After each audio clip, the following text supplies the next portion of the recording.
tentang video kemarin yang gue bilang dimana kalau negara pengen maju itu harus mengotori lingkungan dulu. Sebenarnya itu nggak salah, karena emang paradigma zaman sekarang itu, paradigma ekonominya masih mengandalkan GDP atas indikator growth mereka gitu. Jadi kalau misalkan negara itu maju, maka GDP-nya mereka yang tinggi gitu. Nah, GDP ini hanya mengandalkan faktor pendapatan perseorangan gitu, GDP per kapita ya.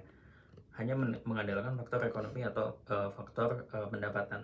Nah, jadi tidak memasukkan faktor-faktor lain seperti lingkungan atau faktor pekerjaan ibu rumah tangga dan faktor lainnya gitu. Nah, seandainya faktor yang luput dari indikator ini dimasukkan, mungkin Amerika yang sekarang negara termaju itu bisa jadi negara menengah gitu, karena mereka seharusnya memberi kompensasi atas perlakuan kotor mereka. Sebenarnya udah dibuat semacam mekanismenya, namanya itu carbon trading.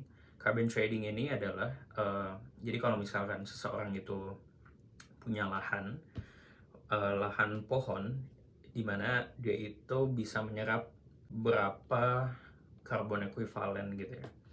Nah, nanti dihitung, diakumulasi, kalau sudah mencapai standarnya, nanti bisa diperjualbelikan gitu. Kalau ada pasarnya gitu kan. Dan emang udah ada pasarnya gitu. Udah ada beberapa perusahaan yang menjualbelikan pasar carbon trading ini gitu. Nah, untuk mekanismenya mungkin bisa dilihat aja di googling di internet. Nah, kemudian kita lihat lagi apakah carbon trading ini efisien. Karena menurut dosen UGM, saya pernah nanya ke dosen itu, kira-kira efektif nggak sih Pak untuk menerapkan carbon trading ini secara internasional maupun domestik gitu. Nah, dia bilang ini merupakan suatu hal yang bagus karena kita udah ada progres gitu. Tapi tidak bakal efisien. Kita tidak segampang itu merusak lingkungan gitu atau memperbaikinya juga gitu. Jadi yang dimaksud dia adalah kalau misalkan kita bisa untuk tidak mengemisikan karbon, kenapa tidak? Kenapa harus uh, ada mekanisme tertentu gitu yang mungkin bisa membahayakan juga gitu.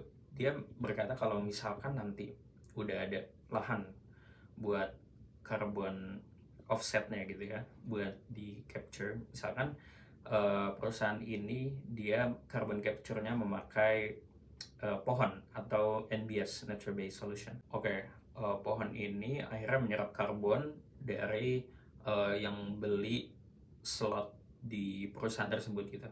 Nah, tapi kalau misalkan ada kekeringan atau misalkan tiba-tiba kebakaran, nah itu pohon yang kebakar akan mengeluarkan karbon yang ditangkap lagi. Nah, itu terus gimana gitu. Jadi sangat riskan sebenarnya untuk implementasikan carbon trading ini. Memang secara solusi kita tidak punya banyak karena sebagai negara berkembang untuk mencapai transisi net zero emission itu sangat susah karena kita masih harus memikirkan poverty, education, healthcare dan isu lainnya gitu. Jadi masih banyak sebenarnya PR Indonesia ini.